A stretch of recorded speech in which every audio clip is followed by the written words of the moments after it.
Hi, welcome to Nollywood Film Club. I am Mr. C Yaps, critic. I hope you're doing well. Pardon if my voice is a little quiet today. Mrs. C is sleeping right next to me. Hopefully.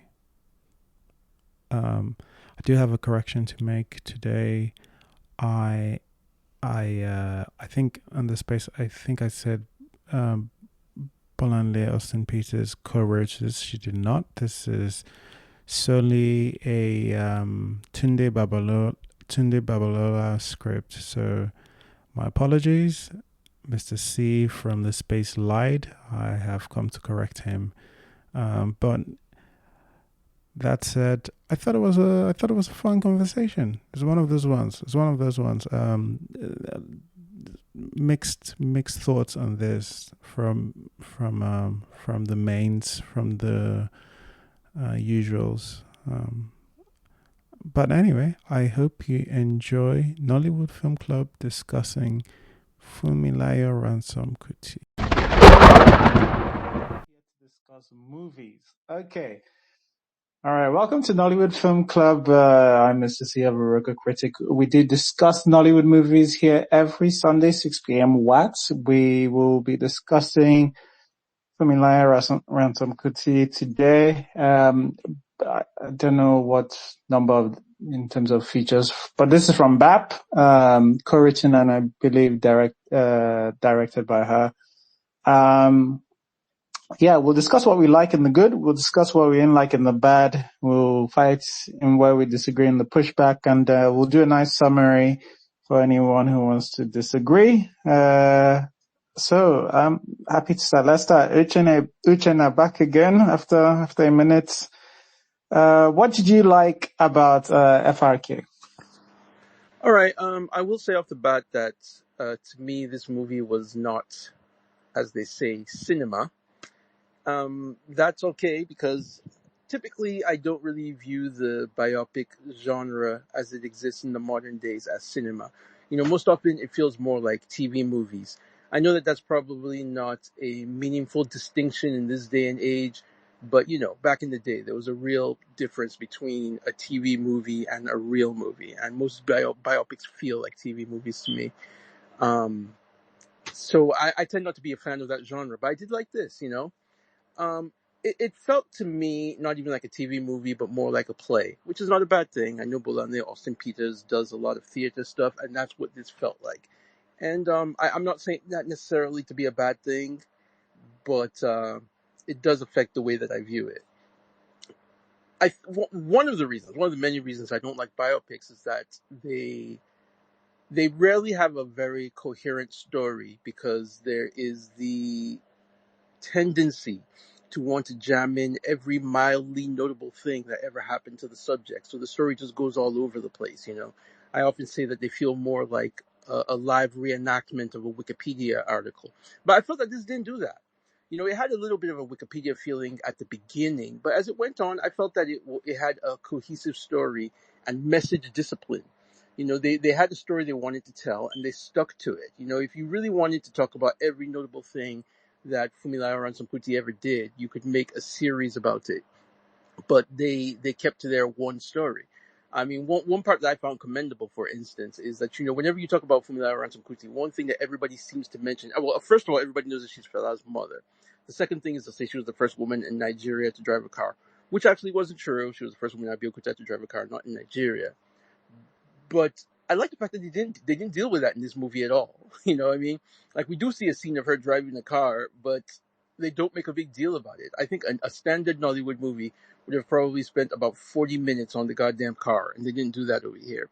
So, the more I watched this movie, the more I liked it, actually. I felt that, obviously I've spoken before that Kehinde Bankole is just like a charisma machine. She was really, really good in it, I think. And towards the middle part of it, I felt she was so good that she disappeared so deeply into the character that at some points I almost forgot that I was watching a movie, and I felt almost like I was watching a documentary, at least regarding her, not regarding every other thing. So the casting was good in that way. Another good thing about the casting was one thing I tend not to like in Nollywood movies is when they're showing a character over the years and they have various actors playing that same character. It's usually it usually feels a bit disjointed to me because the younger version of the character does not feel like the older version. One example I'll use is another movie starring Kehinde Bankole, which is Sister.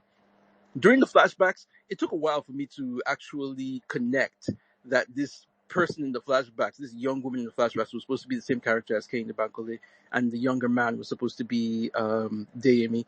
I couldn't make that connection because the characters are so different, not only in their appearance but also in their whole demeanor and personality and carriage feels so different that I really can't make the connection as a character. But over here, I felt that the three versions of Funmilayo Ransome Kuti felt like the same person. I also like the casting in typically in Nollywood movies, the European actors are never really that great, understandably, because a lot of them aren't professional actors. But I liked the guy who played Dundee. He was kind of interesting. I mean, he wasn't necessarily a scintillating performance, but there was a subtle realism to him. I like the fact that he just seemed so working class, because one thing that people don't really realize about colonialism in Nigeria is that Nigeria was not necessarily seen to be a really prime assignment.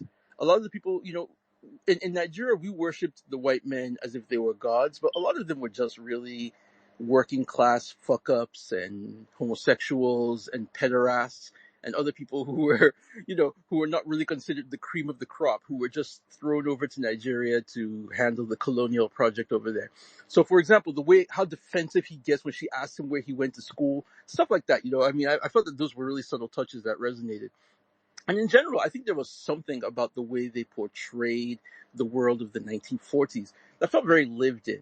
In a lot of period films, it feels too much like people are just wearing costumes. It's as if they want the costume and the production design to do most of the work. And Right. it feels here like, usually it feels like the past is a foreign country. But here, despite it being set in the past, you could really feel I feel it's something that people in the modern world could really relate to the dynamics that were shown there. The past is not just made a flat backdrop, but it feels interactive and lively. All right. Um, Okay. am I over time? Yeah. Yeah. All right, okay, hold on. Okay, just one more thing. Let me see. The last thing I would say is that I kind of like the fact that many members of the Ransome Kuti family were shown in this. I mean, their parts were small, but something about it made it a family affair, and something about that was quite endearing. All right. All right. Okay. Thanks, Uchenna. Back with a bang. All right. Chireka, do you want to tell us some of the things you liked about FRIK? Hey everyone, good evening. Yeah, I mean, I don't know what's left. It feels like Uchenna has pretty much said everything, but I'll try. First off, I think that this is an important film about an important historical figure, so it has that going for it. And yeah, I like that they didn't even attempt to touch that nonsense about being the first woman to drive a car. Like they didn't even look towards it. So I'm pretty sure that was intentional, and I like that about it. Speaking about something being intentional, like there was a lot of intentionality in this film. Like they knew what they wanted to do, and they just went about doing it. Just like Uchenna said, like they picked a specific part of her life that they wanted to focus on, which is the Abeokuta women's riots, and then they just stuck with it. And it also had decent production value, all things considered. And of course, you have to mention the performance by Kehinde Bankole. I also liked Dele Odule and Jide Kosoko as supporting characters. This feels like this was their bag. Like that role is like it's their specialty, and they excelled in it. They were just like the kings, all those advisors that usually say nonsense to the kings and stuff like that. Like they played that role to a T, I mean, to whichever one it is. And I also like the thing they did with the different the distinct colors and for the different times. I think the 1930s had like a sepia sort of look. I like that. I just like there was a lot of intentionality behind the whole production. Like it just felt like they wanted to do this and they went out and did just that. And I like that about it. And yeah, well, that's pretty much it. Yeah, thank you. All right. Thanks, Chinweke. Elizabeth, do you want to tell us some of the things you liked about FRQ? Yeah, so I liked. I mean, I liked watching it. Um, I thought it made for a good drama, sort of feel good. It didn't try to take on so much. I don't know if it was a good one because usually you'll be expecting some. I don't know what I was expecting from Bolanle Austen-Peters because of our previous features. But this wasn't trying to do too much. I don't know if it was a good, but let me add it as a good. If I see a smidgen of romance anywhere, I'll take it. So that's one of my very good in this film. I liked that whole first part, and I think this movie feels more like a romance, which again is not bad if that's the direction they had set to take it. I feel like it's more romance. It had this romantic undertone, which is great. We've not had, personally speaking, we've not had, a lot of that going on at the cinemas without some other addendums like crime and over the top comedy going on. So I like that. Another thing that I really liked, I think other speakers have already spoken about it. I want to talk about the casting, our casting throughout the years, the three, although there was that weird black thing in Joker's teeth that kept distracting me every time she comes on the screen. So apart from that weird teeth thing, I thought it was nice. Another thing that I really liked, I don't know if it's maybe they felt comfortable in there with the casting of the chief, the king, the entire setting when these men are on the screen, it feels less dramatized unlike when those women are together. We'll get into that. But from my end, I thought it was nicely done. I don't know if I should be adding that as a plus, but I think I just liked any time they're on the screen together, there's some sort of synergy going on there. Honestly, I just like this like a drama. There isn't like so much for me to talk about. I really like that, a story is getting told, of course people are coming, we're trying to say again, some of these things are not mainstream, but thankfully, thanks to Wikipedia, this is you could just look up our page.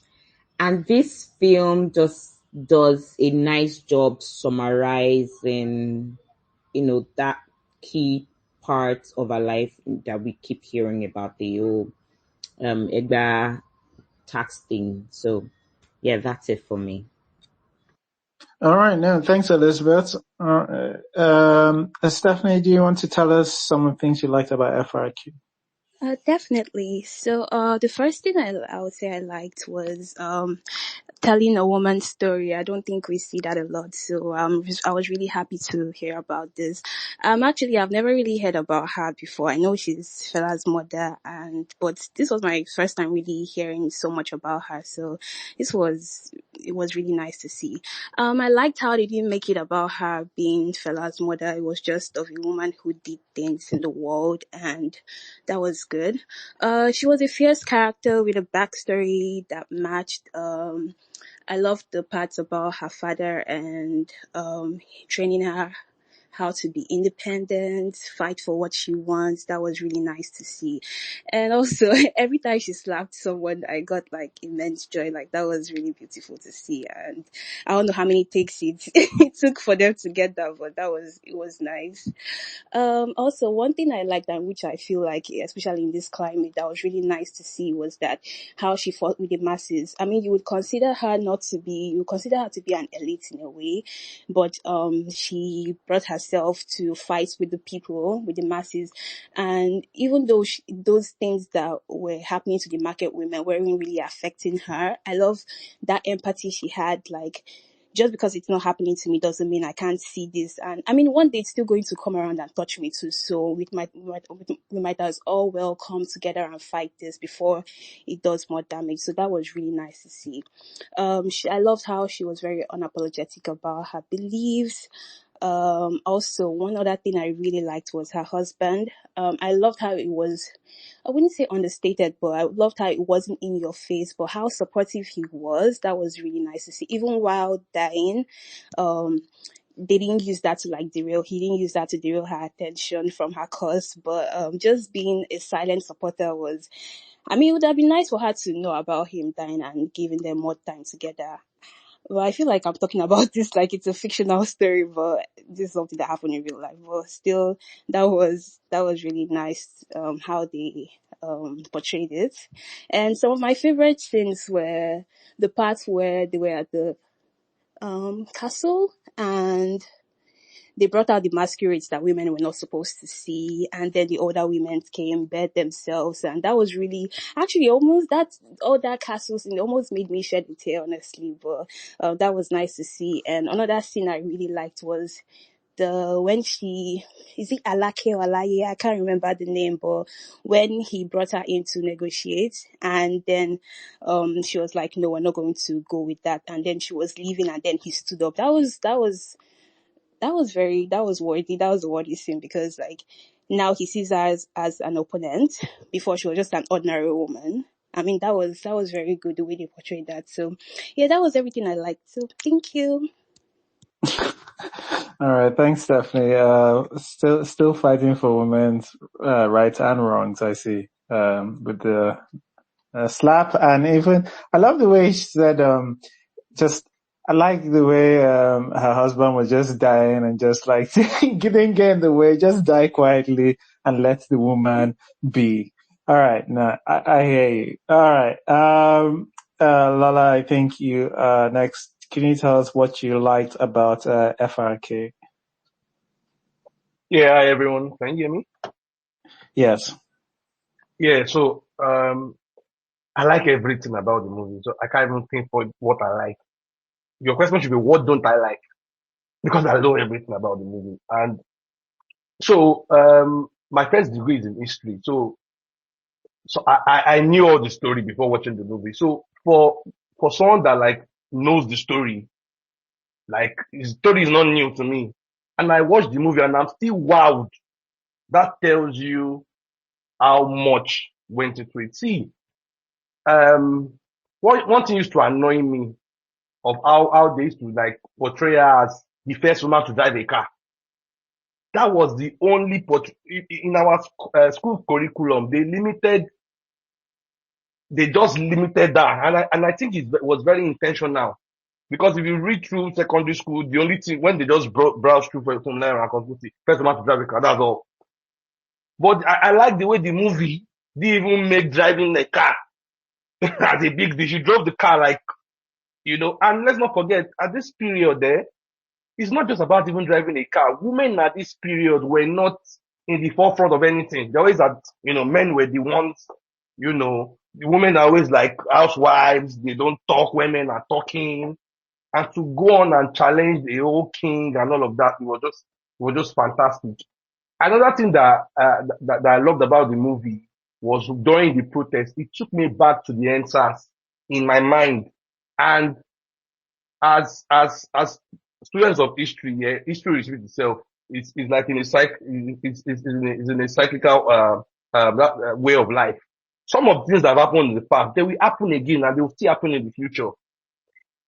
With the NSAS, we saw how resolute we were, protesting against bad governance and all of that and all their tactics. It's not, so it just shows that this stuff has been happening for a long time. And even see when they were locked, they were put behind bars, they were beaten. Look at all the tactics that the king tried. You can draw a parallel to what even the government is doing of today. This probably like 60, 70 years later. So I want every Nigerian youth to watch this movie, and learn lessons. I feel, especially at a time when they are doing the same thing in Kenya. Look at what's happening in Kenya right now. Look at how people are resolute and, they're still pushing the government, to make that demand. This is a movie that we can learn from. I can confidently say, apart from The Breath of Life, this is probably the best movie I've watched in a while. So let me just leave it at that and allow that to speak. Okay, all right, thanks, Lola. Oh boy. No, thank you. I just hopefully you're fine during the second half of the space. The Wayne's rant. Please tell us some things you liked about FRK. Oh, I'm up now. Okay. What I liked. Okay. I don't have everything like written down, so it will be like jumbled up. First of all, I don't know. It makes when strong female portrayal on screen. I like that. It makes me really happy when I see that. What the last speaker spoke about, the fact that it's almost as if there was an erasure about who Funmilayo was, and it's like this is like especially for the younger ones. I don't know how much of history is being done in schools or how many people actually care about Nigerian history, but it's like, I don't say having this kind of role model, but it's like seeing someone that like I cared this much about anything, and being Nigerian. That was nice. I liked some performances. I liked okay, so I'm not supposed to like the ones I didn't like. The ones I liked what's his name? Ibrahim Suleiman. I think I liked Kendi Bankole. For some reason I liked the relationship between young Funmilayo, I think that's how they put her, and her father. I liked their relationship. What else? Yeah, hopefully anything I'm forgetting someone else has said. Yeah. No, all right. Thanks, Wayne. Thanks, Wayne. If you want to say, whatever you liked but you don't speak, you can just comment underneath the space and we'll read it out. Mrs. C, tell us some of the things you liked about, or all of the things you liked about FRK. Okay. So I think first thing I liked about FRK is its existence, if that makes sense.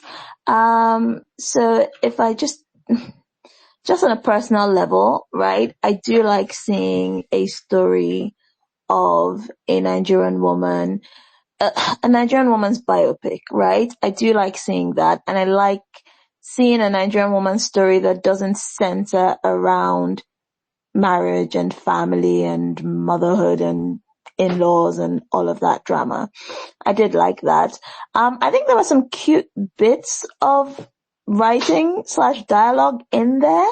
I think I kind of enjoyed her antagonizing her father-in-law a little bit, but followed by, hey, we got along, really well much later on. Sometimes you got to show yourself a little bit from the start, and that's okay. I was a little worried that they were going to take the approach of this milestone, then this milestone, then this milestone, because that did seem like what they were doing. But I do appreciate that they eventually just picked a thing and focused on that, and that was the Abeokuta tax situation and protest. And they eventually spent the bulk of the story on that. I do appreciate that they eventually settled on that. I liked...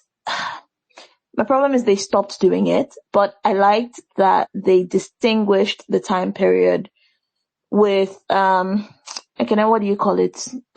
Color. Yeah, with the colors, right? They distinguished the time periods, but they only did it for like when she was a child, and they missed when she was leading the protest versus when she was thrown out of the building. They kept it the same. And I wish they just continued on. I wish they'd just been consistent in separating the time periods with just more than costume. What else did I like? I did like Kehinde Bankole for the most part.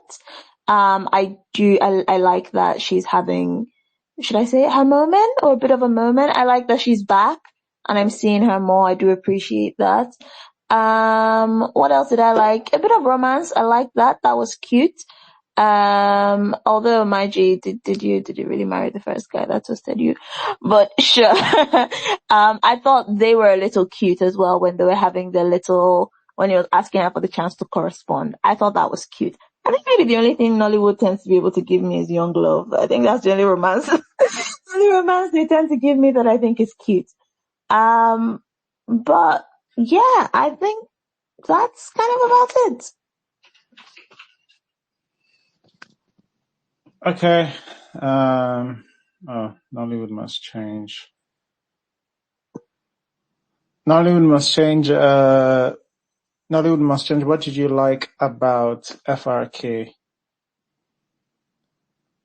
Nollywood must change. Yeah. Okay. I like this movie as a whole. I'm kind of happy for Bap. What do you call it? Bola Austen-Peters. So I kind of like that. This is better than what she has been offering us. But I won't forgive her for collision course. So I like this movie as a whole. I like Kende Bankole in this. I think she could have done better with the accent part, but I kind of like that she did well in this movie. And I wish this was the movie they nominated her for the AMVCA. And then, sorry, someone is making noise. So, I kind of like her in this movie. The white people in this movie, they were kind of tolerable in a way. Like, they were not bad, especially the white man. That scene where they kind of confronted each other, like they were going back and forth. I kind of like the white man. He did it in a way that you understand that this man is trying to be a shitty human being. So I kind of like that. I like the whole council, the whole king's council. I like the way they were portrayed. I like the king's charisma. The performance wasn't bad. The old Oro people, I kind of like the way they look. I like the look of this movie actually. I like that, the way the educated women, the way they dressed. I kind of like how there was an issue before they could accept the market women into the whole thing. Yeah, there was a conflict because sometimes when you're watching a biopic, it's really hard for you to get biopic. To get conflict in a biopic because it would kind of be like a boring thing. But this movie wasn't boring. There was conflict, and the character wasn't perfect too because there were times she wanted to give up, and they showed us that her husband was supportive. Like she was kind of like, hey, the husband was just there, was just a passive character. Yeah, I kind of like that. Even though the supporting actors were not all there, but I still like that they showed us some of the supporting actors. They showed that they were part of the whole thing. What else do I like about the movie?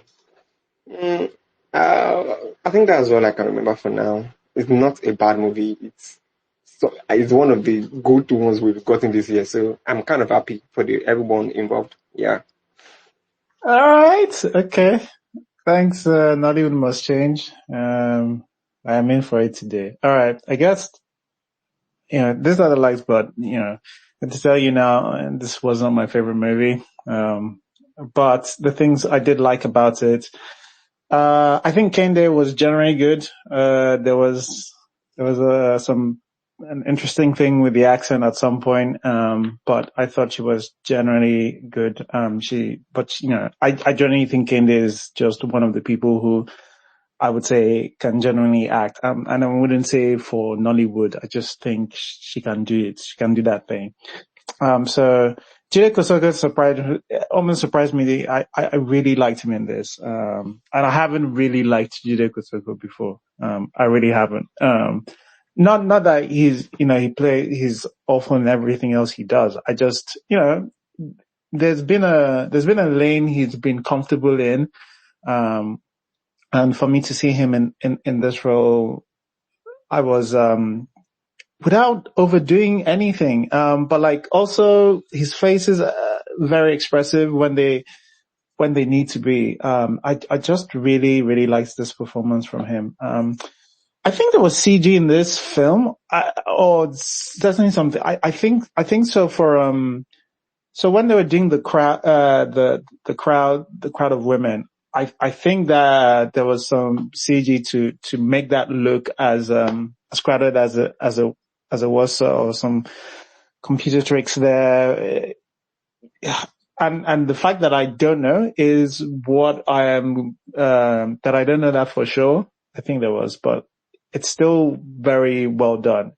However they did it, if they did it by people, I doubt they did it by hiring a lot of people on that day. But even if they did it that way, it's very commendable.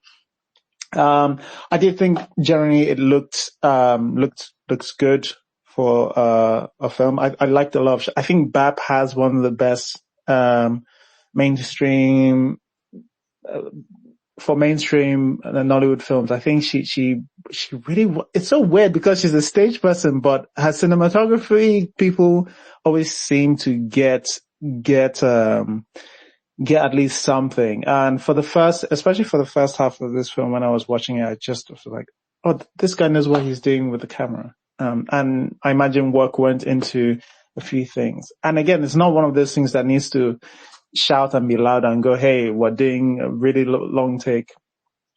Just good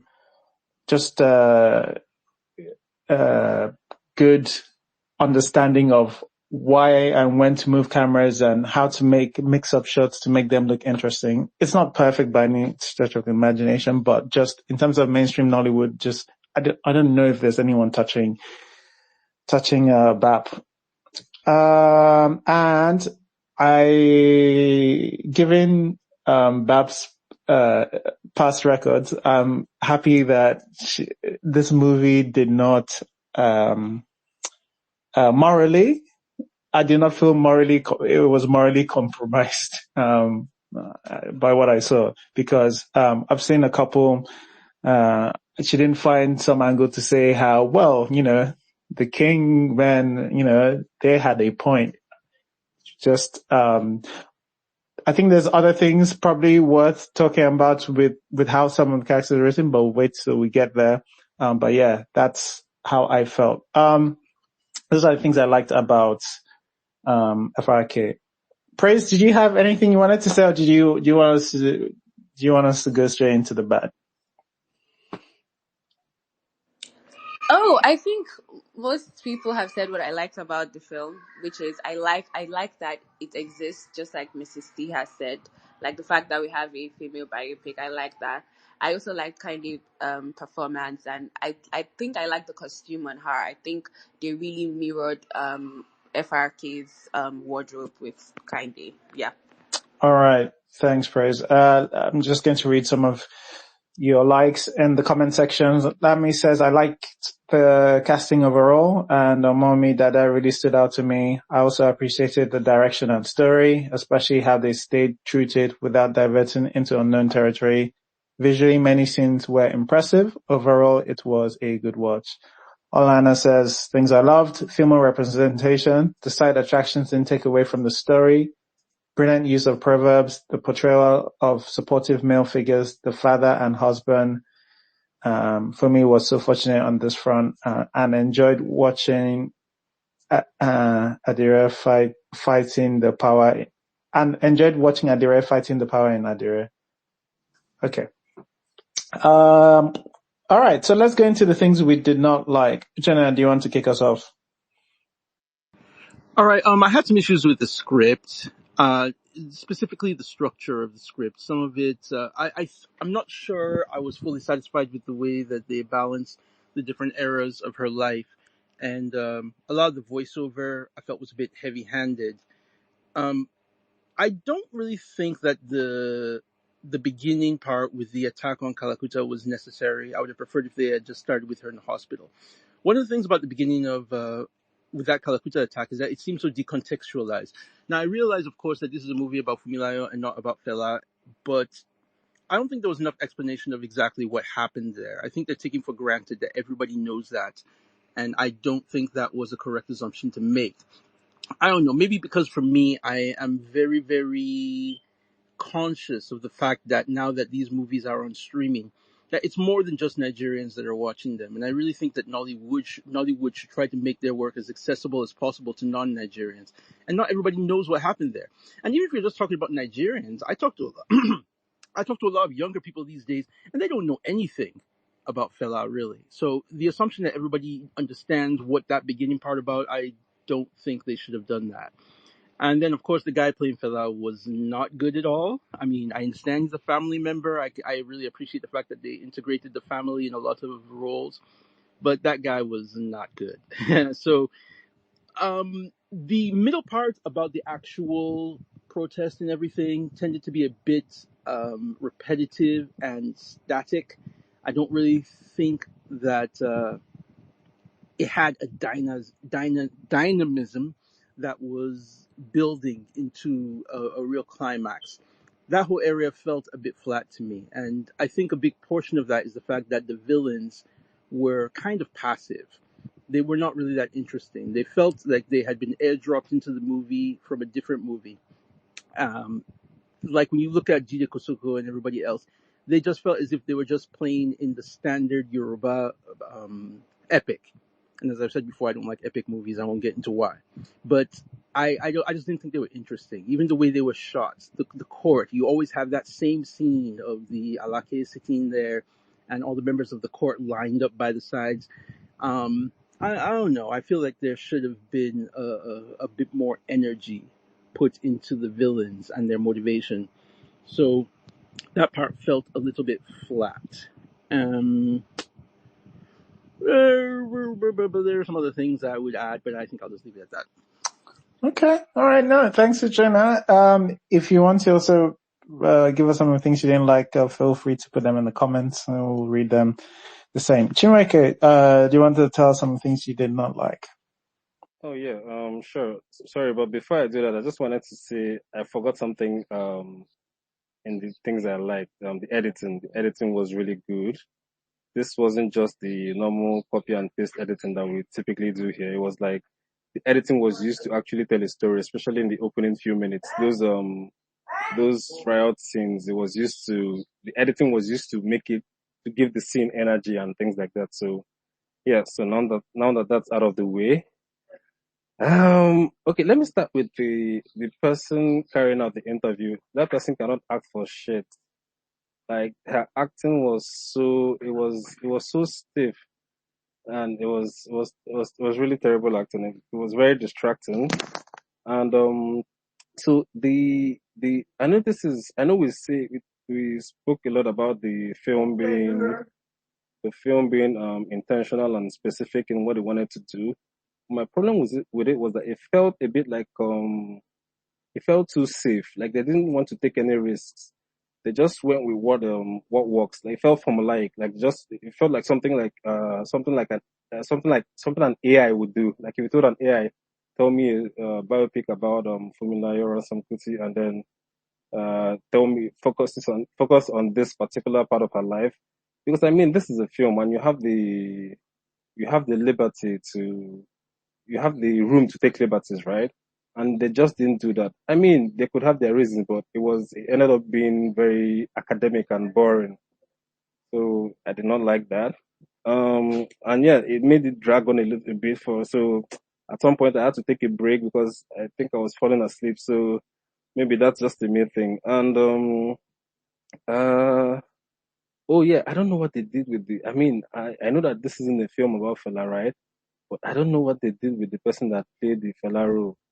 Like I don't know what was up with that. Like I know it was just on screen for like a few seconds, but come on, like at least give me something. I don't know who that person was because I mean it's Fela, right? So you have to just give us something. I don't know what they did with that person. That was just it felt almost disrespectful, man.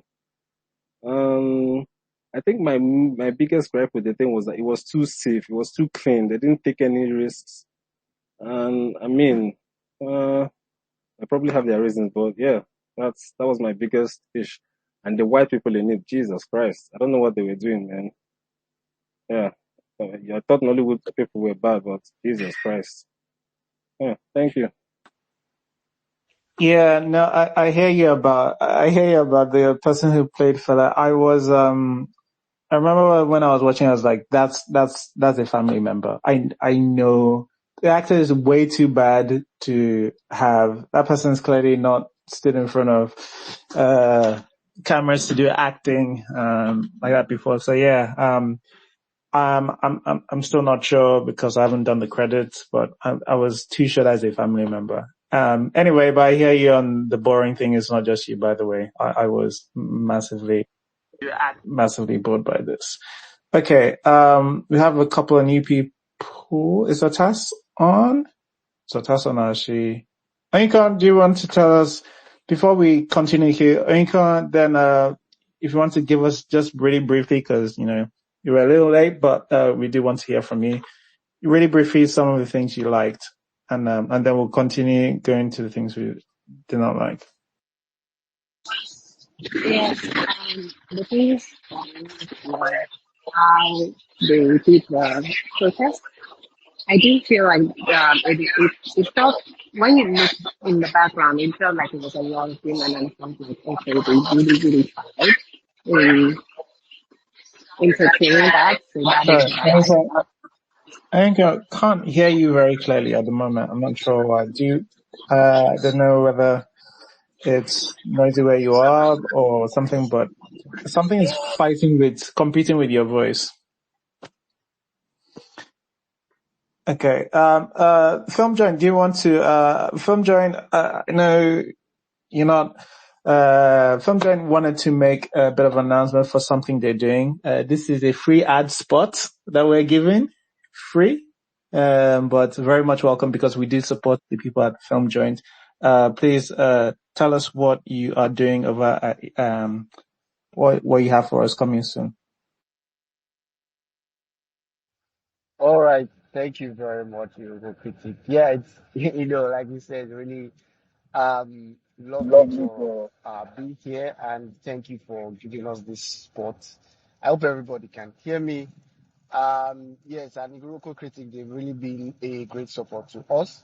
I'm sure all of us here have probably or many of us are filmmakers or film cinephiles. I've either done a short film or I've watched a short film. But we realized that many of these short films, not many people know about them, and we don't really see people give a lot of value to it. But we know, that the effort that is put into short film is great, and so that's where Film Joint comes into the space. What we're trying to do is an event called the Film Joint Premieres, and it's happening July 4th. And we have 5 short films that are going to be premiered on that day. The idea is to translate what we have with feature films, where we have the traditional premiere. People come, have fun, take pictures. We have that for feature-length films, but we don't have that for short films. And really, the level of effort that people put into short film is, if not the same, maybe even greater, into making these short films. So I think it's very important that we do something like that, and therefore that's why we have Film Joy Premieres. We have 5 short films. 4 are actually from Nigeria, and then 1 is actually a foreign film. So you have the chance to watch 5 short films at a go, and the tickets are selling out right now. Please go to our website. It's www.thefilmjoint.com. You can get your tickets for 7,000 naira, and it's at the Ebony Life Cinemas, July 4th. It's a Thursday, 4 p.m. So, don't miss this opportunity. It's going to be fun. It's going to be interesting. Just the same way we're having a discussion on this Funmilayo Ransome Kuti's movie. Hopefully we'll be able to have discussions on, short films that are really doing great out there. So thank you very much, guys. Thank you, Yoko Critic. No worries. Have a lovely time. Thanks. No worries. Thank you. Yes, keep up the good work. I remember seeing, Samari at the last, short film festival they did, and I very much enjoyed that. That's, followed the right concern. Anyway, let's see whether back to FRK. Let's see whether some people are back and whether their things are working. So I think Oyinka, you were having a go last time, but we couldn't hear you. Giving us the things you liked. Well, this section is a little mess, but go on. Please check the message. It's too noisy to be heard. I can go if you want. Can you hear me? I can hear you. Atas, do you want to go? Tell us some of the things you liked, and then we're going to move into the bad. So the things I liked were, so I liked that they were telling this story. Funmilayo Ransome Kuti is someone I admire greatly. So I admire the intention solely because of who it was about. I wish we had sort of had more time with Abraham. I liked him in this. I actually enjoyed a lot of his acting when he was on screen, and I think he did a fair bit of face acting.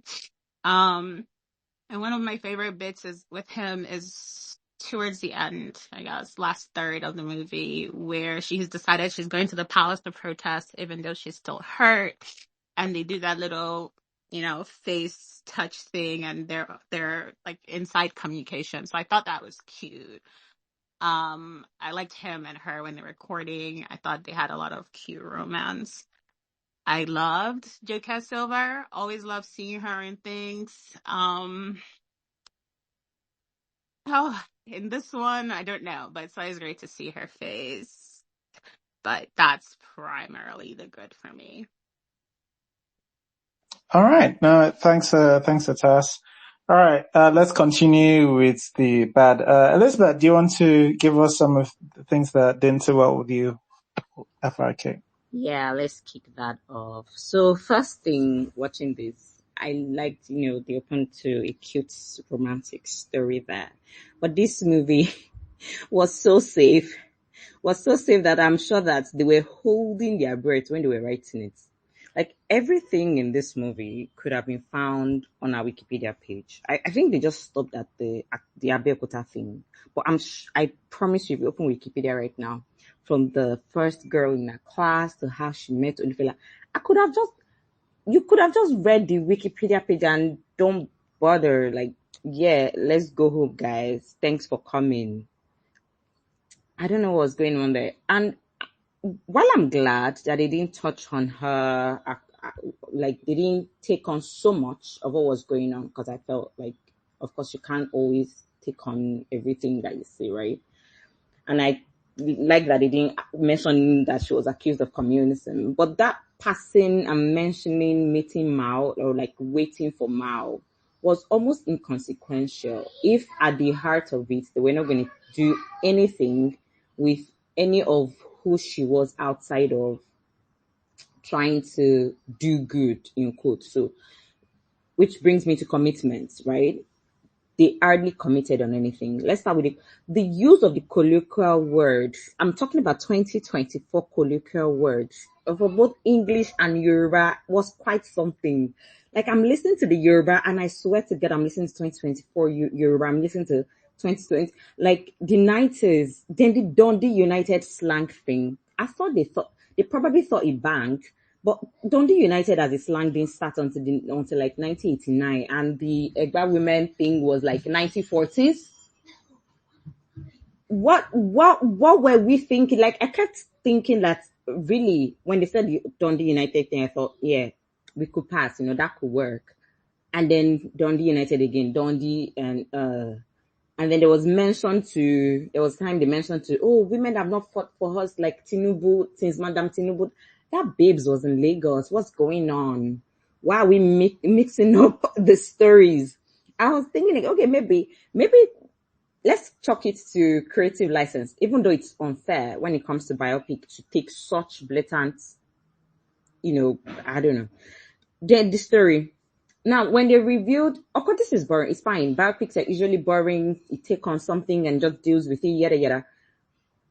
But when we frame this entire story as a romantic movie, I feel like they should have just gone that route because it makes for a more interesting story if our conflicts, especially seeing with the way she was working, I mean, the whole fighting for women thing, it would have been good if we could juxtapose a life at home, apart from, oh, she just has Reverend, just supportive from beginning to the end. Come on. When the sickness was revealed, I felt really sad because there was nothing going on in the home front apart from I support you going on prior to that. And consider this movie when the romance erupted, it would have made for a good conflict, really, between the lovebirds. I mean, not that we can trust Fela, but Fela did write or say somewhere. I mean, it can't be trusted. Don't quote me. He's a raging misogynist, but he did mention that when his mom got popular and she started going, and it did cause like tension at home. And I would feel like this should be one of the things to research before just copying the Wikipedia story and putting it on TV, right? Again, I had problem with characterization. I thought she was quite linear. Biopics tend to be, but they also tend to show us like two sides. It's like Ayinla, somebody did come like, oh, Ayinla was such a bad person. The film did show us, but try to humanize him, see the way he was with the children, because really, it was probably good to his kids. So here, she was probably, the most excellent. I want to save the world. I want to save woman working. But are you saying that this did not interfere with her life, with her actions, with things? I mean, I don't know. Even all our heroes and all our villains, at some point, we have to see there are two sides to them. And then for the directing, I thought I don't know what's going on with that about blocking, guys. As in, especially when the women are meeting. Okay, maybe not when they sit, like when they are standing together and we have to face them. It feels so like they're about to take pictures. I don't know what's going on there, but yeah, as much as I did like it was passable, was, it didn't take on too much, it was safe. It was just not doing so much either. It was, yeah, maybe Bolanle is tired of us calling her, saying that she's always co-opting things, and now she's like, fine, I'll give you the Wikipedia page. All right. Okay. No, thanks. Thanks, Elizabeth. You've took a lot of my notes.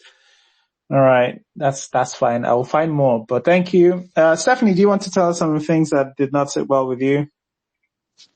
Sure. Let's start with I did not like the interview, or basically just the beginning and the whole interview thing. I wish they had just made a story about this woman in like present times. I mean, back then present times, but not like a retelling. I did not like that. I mean, I was happy to see Jacques Silva, but I really wish we could have just scrapped that out and just told a story about a person, not a retelling. And also, to me, I feel like there was an absence of like that olden days accent. Everyone sounded too modern for me, which we've seen videos about people back then, and they did not sound like that. I feel like they should have tried just a little bit to, I don't know, to authenticate it. It just reduced the authenticity for me. Also, the market scenes where they were at the market, it was just too sparse. I don't know what market looks like that. I don't know if that's how it was back in the day, but I don't know. Also, I just want to disclaim I don't really know much about this woman, so everything I know about her is from watching this movie, so I can't really say what they did good or not. But just from the movie alone, I wish they had added more. I mean, this is a movie at the end of the day, biopic or not. I wish they had added more theatrics. Let's say, for example, at the castle, they had mentioned that the women from all over the country were coming to support the women. I wish they had showed just a little bit of that, just to amp it up, I guess. Let's see. I don't know. Also, just to amp it up again, something that I feel like they could have done was, her husband supported her, yes. He was a reverend. I don't know, is that he could have also spoken to his community in the church or something to like help. I wish they just added something just to amp it up. I just felt it felt a little bit flat for me. I don't know, it's a movie. I want to just go in, why don't you? So I feel like those are things I did not like. Thank you. All right. Thanks, Stephanie. No, great thoughts, great contributions. think it's Wayne. Wayne, do you want to tell us some of the things that did not sit well with you? Okay.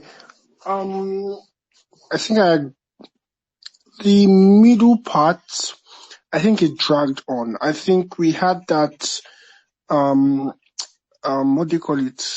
That standoff or whatever, that they had outside the King's Palace. We had it for so long, right? And I think there was an inability to show how much time had passed, right? So was that thing I'm assuming they said like they had food for a month, but then they fought them and then she got injured and then she came back and then she was like, you guys didn't leave.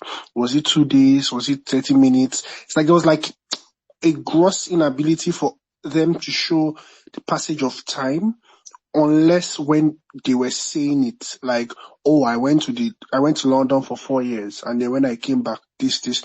But like, just by watching the film, like I didn't know how long anything was happening for, right? And for instance, her husband died of cancer, and so it's like, when did the cancer start? Like, it's just like time wasn't really like, existent like that. So that middle part, that standoff place it was repetitive and it was long. I don't know if it's me, but I saw that Dundee guy drink an empty cup of tea. I went back again, and the cup was empty. But I don't know, maybe it's my screen that is not good. But there was no tea inside. But the white guy, the other English guy that came to talk on behalf of Dundee. I mean, Dundee was bad, but the other guy was horrendous, right? It's not even just the fact that they shouldn't have started with the Kalakuta thing. Was it like they wanted to pay the family some kind of service, or because even the whole scene of them having all of her kids there and like let's not even talk about the fella. Let's like everybody has talked about that, so let's just move on. But the whole scene of having all of that, it just didn't make sense. The whole what do you call it? Even them going into Kalakuta, and then there are a lot of things that you can see. The shrine, sorry. But there are a lot of things you can see. I think I saw a girl being raped. Like, there were a lot of things happening. And it was like, all of those things, it was just like, oh, this is a fun thing. Like, it didn't really matter. Like, if you took away that whole thing from the story, it's the same story, right? Our actions, it's not as if they kind of show us that it's like a repercussion of our actions. There's a way they could have done it where they could have been like, oh, Fela, like, got from her activism, and is Fela's activism that led to her death, kind of. And then we can like see some kind, but it's like they didn't. It was just like, oh, I think someone said they liked those Kings people. I didn't like them, funny enough. I don't know.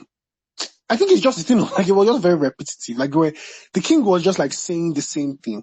And I think someone also said it that the king was so passive. And it was like, the king was just like, they will go. And it just, I think you can get from everything I've been saying that my big, issue with it is that middle part dragged on and there was no really anything that happened. It was just like, they are protesting. And then, okay, they are no longer protesting. So, yeah. All right. No, thanks, Wayne. Yes. Okay. I thought I was going to be alone, but small people are saying my mind too. Is Nollywood must change here? No. Oh, Nollywood must change. Yeah, you are here. Can you hear me? Yes. Okay. So what I don't like about this movie, I think I really didn't like the dialogue at the beginning, especially with the conversation between her and her father. It kind of felt somehow like they were doing too much with the dialogue. So I didn't like the dialogue at the beginning because I thought, oh, I won't enjoy this movie the way the dialogue started. And I felt that the start was kind of rushed in a way. There was not really much conflict going on or nothing much going on. We were just in, oh, let's set up our life. Let's just see how she started, you know, the whole thing. So, what I didn't like about this movie was the supporting characters in a way they kind of were just there to just say yes, we agree with you. No, we don't agree with you. You know, like they were just forced into the scene. All these women, all these Egba classic, is it Egba women, the educated women actually, most of them, they were just there to just be saying, no, yes, you understand. So I didn't really feel much of them. And then the children, the adult children, Fela, and that scene when they were in the hospital, they were talking. Mama should not go. Mama should not have been in the at the shrine. I kind of feel that these ones are bad actors. They should have cast them. They could just find actors to play this character because even the lady that played the duo, what's that name? Duo, and the female child. I kind of feel like she was dressed in this period, not like that period. You understand? Look was felt so contemporary. I didn't feel like the early 90s or maybe late 90s, whatever it was, late 90s. So I, I, I didn't kind of like that. Um, yeah, I agree with the person who spoke last and said the middle part dragged a bit. Yeah, it kind of dragged a bit. And that was because the only thing about what they told us about the FRK was the women and this thing, the women riots, the protest. That was the only thing this movie is telling us about her. Like, apart from our love life, our family, I think the only thing was just the protest. That was the only thing they were telling us. So that was the reason why it's dragged like that, and they just kept hammering on it. So and I kind of I forgot something I want to say. Oh my god, I forget it. So yeah, and the dialect. I think they could have just done better to learn the dialect because how can the whole king of Egbaland he could not speak the dialect. You understand? They were speaking English. I didn't like the fact that they were speaking English. I was thinking that were they educated at that period of time? I don't know if they were educated, that they could speak English. Because that time most colonial masters have translators, people who translate for them, for the kings. So I don't know if they could speak English and they had to do that. Yeah, I think that's all I dislike about the movie. All right. Okay. No, thanks. Thanks. Not even must change. Inka, do you want to try again? Let's see whether we can hear you. Can you hear me? There we go. Sorry, I was on the bus.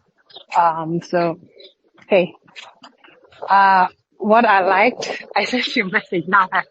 I remember what I wrote. I liked, okay, I liked, at the end of the movie, I liked the movie. Maybe it's good, It was kind of good to see woman power on screen. And I was like, oh, this should have come out on, what's it called? International Women's Day. Good marketing for that. But yeah, I liked the portrayal of the protests on screen. I thought it was done well. I kind of like some of the cinematography. I do have a little star race on that, but that was good. I like the costume designer actually portraying a change of time. Now, were the costumes that great of the change of time? Maybe not, because, but it actually, you could actually see what was, early in the century and like later in the mid-century. I liked the show portrayal of him supporting, and it was nice. And it was kind of like a very nice, hallmarky, very nice, safe, good movie. It was interesting. I mean, it started off a little bit ridiculous, but it was good. I like the play on Dundee's name. Yes, did I think it was out of place? Out of culture, but this is a biopic, and most all movies reflect the time they are in. Even if they're set in the far, they always reflect the time they're in. I like the play on it. I like the way they were making some fun of the colonial era. You know, I like there was just so many things. I also kind of like how it kind of a little bit make a critique of the elite women and it kind of portrayed that sort of tension a little bit. So I like the call outs to some of the things that happen, even if they are not anachronistic. The Eba women, why are you worried about the Eba women that happened in 1928, you know, but it's a nice, like, how is it called? You know, the movies that about Martin Luther King that doesn't really deal that much with his actual lives as an actual person within the actual history and the complicatedness of history. This is a nice geographical movie of Funmilayo Ransome Kuti, and it's enjoyable. You get a share from that. It knows what it was, and I think this was the best type of movie that it was the type of movie that that Babs will make. And it's not devoid without criticism of class structures, which she seems to make a very, very simple criticism of class structures, but she seems to make it, which is a tiny bit of class consciousness, which is good. It was a competently made movie. Okay. You won't be mad. All right. We'll come to you in a bit, Income, for the things you do not like. So let's start going with, let's continue with the things we didn't like. Atas, you haven't given us your one, and then we'll go to praise. Sounds good. Unfortunately, there were a lot of things about this movie I didn't like. First of all, I find the poster for this movie very insulting. There's no reason it has these 3 men on it when it really should have been her at the 3 stages of her life, which seems to be what they wanted to show in the movie. Anyways, that's just random beef. Her activism and the rest of it actually felt more like a side note. And I understand that this is not a movie about her activism is more of a biography, just kind of telling the story. But it felt like they were telling a lot of disjointed things without really connecting any of them together. So everything felt like a side note all at once. And I wasn't really sure what was congruent to the story. It just felt like a random collection of things happening. Like it really wasn't telling a story. It felt like it was more telling an outline of a story. Like I don't even really know why she's so passionate about the things she's passionate about. I feel like a lot of the acting was bad. Unfortunately, even a lot from the lead actress in this. She's usually great, but she had really big shoes to fill in telling this story, and I don't think she had the courage needed for me to believe the story she was telling me. I didn't believe she was an activist on the front lines. I wasn't even sure that she was necessarily a good mom or a good wife. She just didn't convince me of anything, and I didn't know if that was an acting problem or a directional problem, but it was a problem.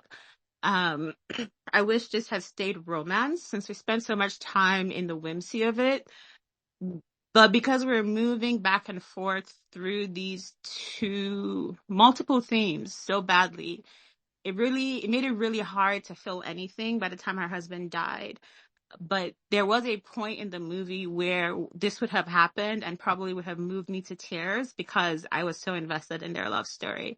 It just felt like another bullet point, like point 7, husband gets sick and dies. And that's exactly how they kind of told it. The child actors and youth actors were really bad. I think that she's such a big character.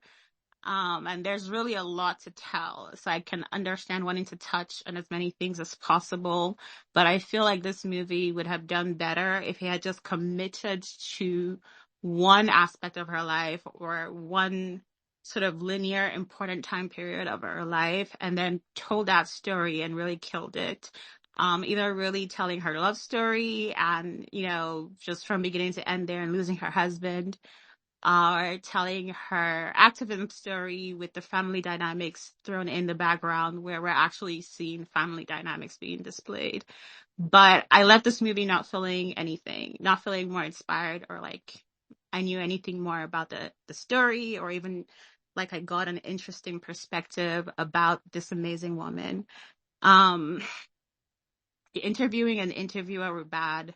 Some of the outfits and costuming was interesting. Like her fiance's, well, it was a fiance then, when they do the floral two-piece, when they meet up again, that was very funny. The final showdown was almost comical. The king and his guards took no steps to actually stop them from breaching. And I still don't know how they even breach. They don't actually show that. They just show the women screaming at the gate. And the king just like, oh yeah, don't worry about it. Yeah, I've got this. And then they breached and they're screaming a victory. I don't know. But yeah, she's a beautiful, colorful person who falls really flat in this retelling. So it wasn't my favorite. Okay, all right. So, praise, praise. You've been waiting for this moment. History Thank you so much. lesson. Let's go. Okay, first of all, I just want to say that I dislike the romance. I see a lot of people have been saying they found it cute. I just didn't care for the romance. I did my undergraduate dissertation on Funmilayo Ransome Kuti and her involvement in women activism and Abeokuta women's rights. So when this film came out, I was like, oh my God, that's so great. You know, finally a biopic on Fumi would see everything she has done. And then the trailer dropped. And then she said, my name is Funmilayo Ransome Kuti, wife of a Right Reverend Ransome Kuti. And I said, hold up. Her husband was not a Right Reverend, he was a Reverend. So they tweaked history, and that's something they continuously do in this film. Because if she says her husband was a Right Reverend in the 40s, a black man, a Right Reverend in the Anglican church that is anchored in the British crown, then you are erasing the racism that went on in the Anglican Communion at that time in the 40s. So they totally erased that by saying that I had so much problem then. And at that moment, I was like, geez, maybe I should still see this film. Now they continuously tweak history with this film because Funmilayo Ransome Kuti was not the only girl to attend Abeokuta Grammar School. She was one of 6 girls who first attended Abeokuta Grammar School. But I felt like they just wanted to mold the film to tell the story that he wanted to tell. Another thing also was the British guy mentioning Margaret Ekpo and Aba women. And Margaret Ekpo did not unionize Aba women till like the 1950s, and we're in the 1945. The chronology of this is so freaking messed up. This is the most surface level biopic I've seen in my life. And they kept like time jumping. And I also think the whole telling that they did with the interview made them skip through so much. They kept telling so much and did less and less and less of showing. People were talking. I couldn't feel the connect. I couldn't feel why FRK wanted to help these women so much because they didn't build the background. Like in the film, I was just like, okay, she just wanted. I couldn't feel the connect because there was so much that they skipped through in this thing. Funmilayo had a relationship with these market women. Like, and before Funmilayo founded the Abeokuta Women's Union, I'm sure it was first with the class, the elite women and the rest. But a market woman approached her to say she wanted to read and write. So it wasn't just like FRK went to them. They made the Egba women very dormant in this, but they had like a voice. They had like a voice in this. And it was the market woman who decided to approach her. And they had a kind of relationship that made FRK wanted to fight for these women. Now, they reference our communism at the beginning, but it also plays a big role in why she supported the market women. Now, FRK believed in a classless society, and that's why she really wanted to help these women. So for them to reference her communism and not really play into it, they were really playing safe with the film, like I think Elizabeth said. And for you to mention the communism and not really, go into it, seeing as it's one of the reasons why she was really supporting these women, I just could not connect to it. And then we got to the middle of the film, and they were just dormant. The people, they were not dormant in real life. It feels like they really just did a Wikipedia research. And I'm so annoyed by the research in this film because she literally has a biography. She literally has the Kuti Heritage Museum. She literally has archives in Ibadan. And just felt like they wanted to just put out this movie. in the middle of the film, they didn't. In reality, there was so much back and forth before the revolt. She said there were a lot of letters being sent in, and what really even ended up in this revolt was when a woman called Janet was taken to court when she refused to pay her flats, had to pay her tax, and then there was a whole riot. And then the people, the Alake, they decided to put in some women in the council. It was called ENA. I've forgotten what the abbreviation meant, but it was called ENA, so that they will calm FRK down. And I think that somehow happened to calm her down, but then they played her again. So it was a power tussle thing. In this film, the British authority was so calm. They weren't calm. Women left the market. They were not in the market. Women were not paying their taxes. And it was just after the Second World War. The British Crown needed taxes from their colonies to help with their reparation and help with recovering from the losses they had in the Second World War. And the British authorities were just sitting so calm in this film. They were sitting so calm in this film when they were not getting money to fund their crown, and the Alaketu was just so calm.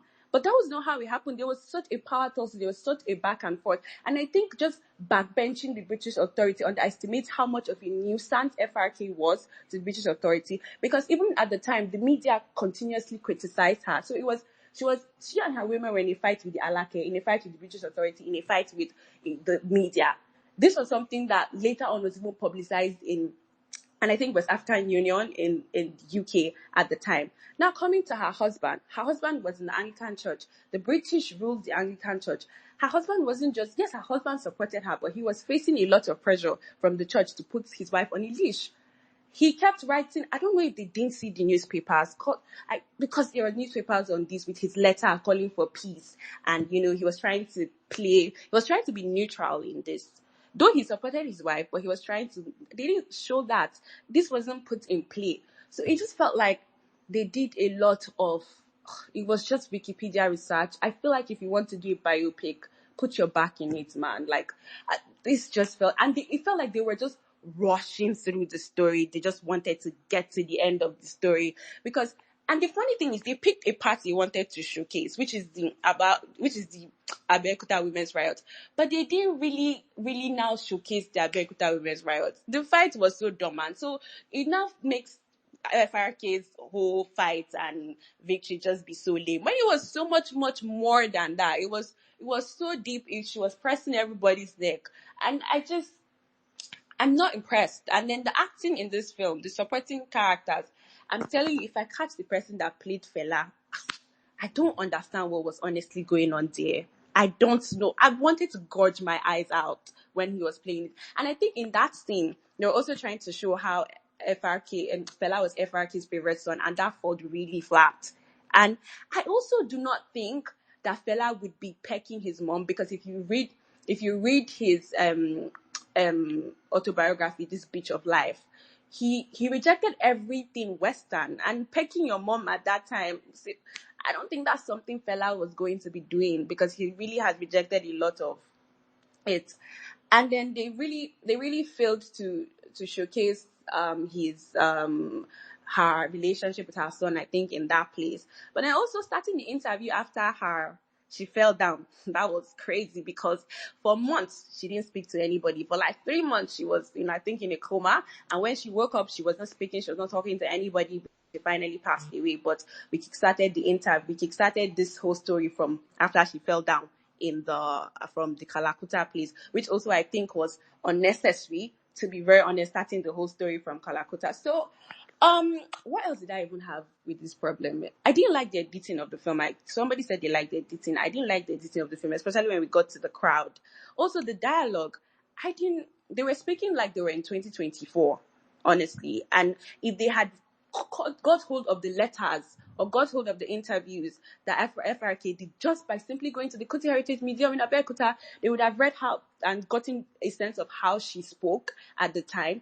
And also, when she came back, there were barely pictures of her wearing English clothes. Even if you see a picture of her abroad with the white people she schooled with, she was wearing her ashoke, because being abroad really, really made her a radical nationalist, because she's faced a lot of racism. But I see that they also just brushed that.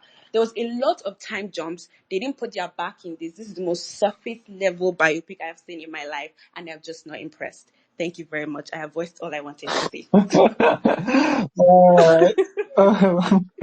Well, okay. Thanks for that praise. I'm glad you've got that out of your system. Mrs. C, do you want to say the things you do not like about FRK? I don't really think there's much to add to. Yeah. I don't really think there's much to add. But yeah, I do echo the characters feeling very flat.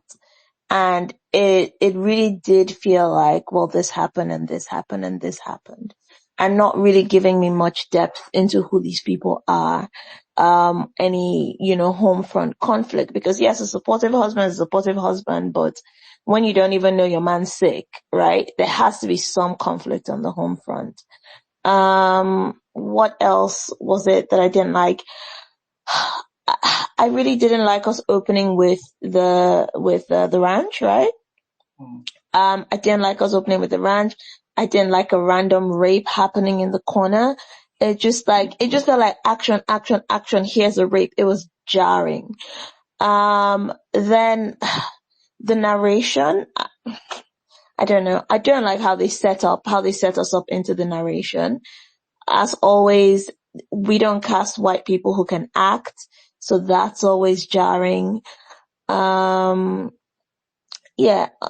honestly, it did feel a little too surface, and I didn't feel like they gave a lot of life to the people who were in this. Also, I think someone mentioned the market.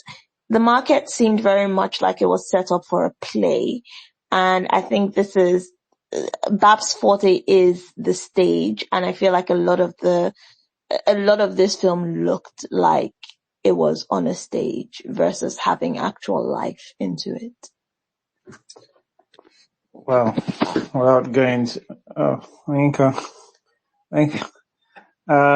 do you want to, thanks, Mrs. C. Inka, do you want to say what you didn't like? Yes. Question, did you forget about me? Kind of, but not Yes, really. that's why I had to raise my hand. It's okay. I already know you. It's okay. So, to start with, the first 4 minutes, I'm so sorry. The way the minutes and the random, I'm so sorry. I was laughing. I was just like, what is this? Why is he making face like that?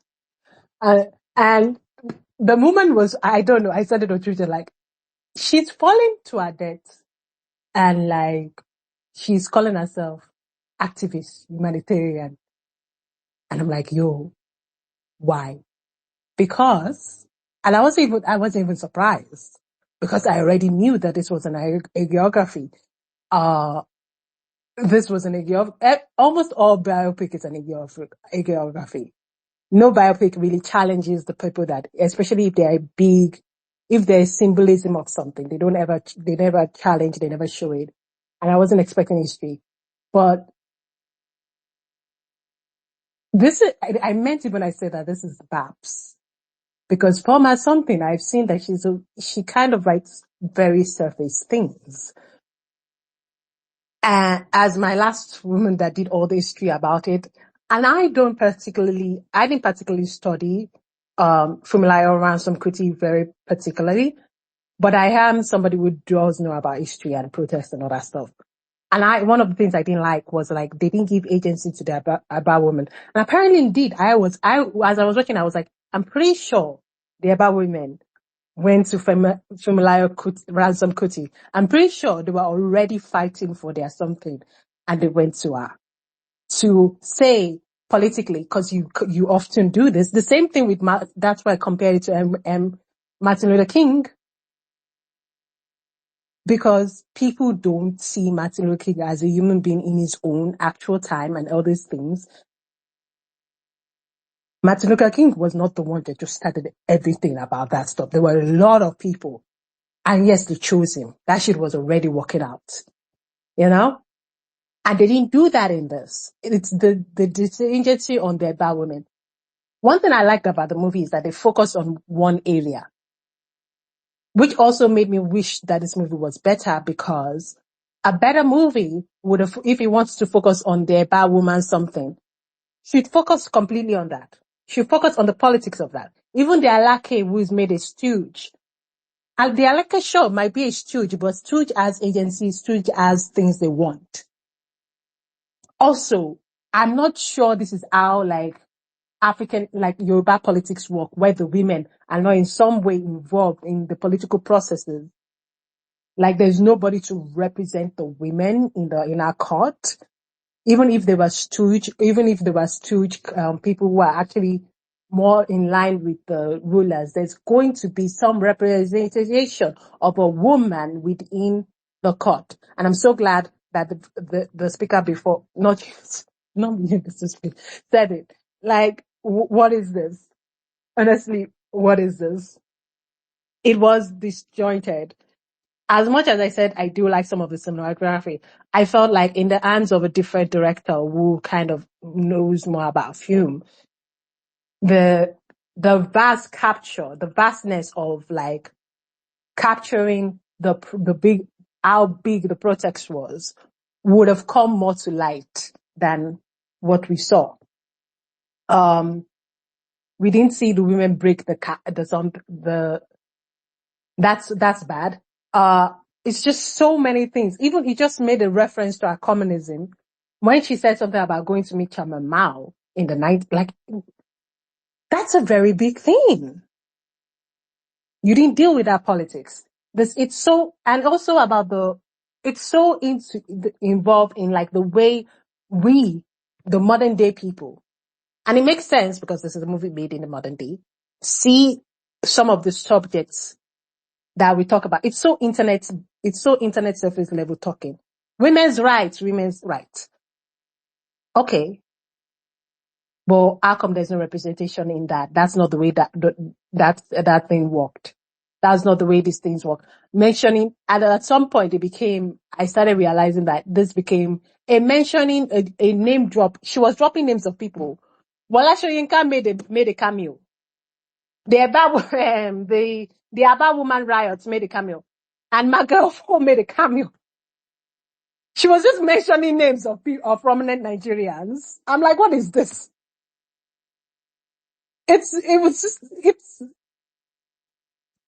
I mean, yes, I don't know. I feel some kind of way of criticizing this movie for it. Because it's a movie that knows what it is. It's an hagiographical movie.